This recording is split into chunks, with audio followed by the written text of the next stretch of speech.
En este video les voy a enseñar cómo resolver el problema de que se esté cambiando la hora y desconfigurando la hora en las radios Android. Entramos a ajustes, entramos a más ajustes, fecha y hora. Idealmente es dejar configurada que la hora de la radio la proporcione el GPS.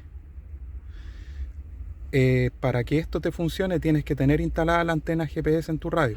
Si no lo tienes no vas a poder resolverlo de esa forma.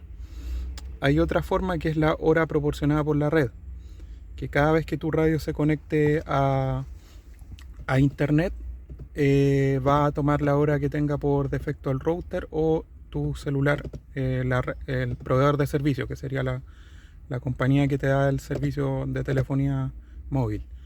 Eso. La otra opción es dejarlo en desactivado y dejar la hora correctamente configurada.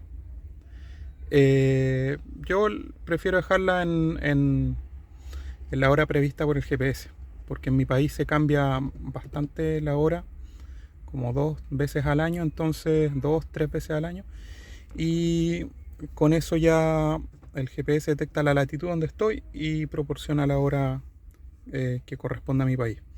Así que eso, ya con eso van a poder resolver el problema y no se les va a cambiar la hora cada rato. Eso, no olviden darle like al video y suscribirse al canal para otros tutoriales más que voy a ir subiendo más adelante. Saludos.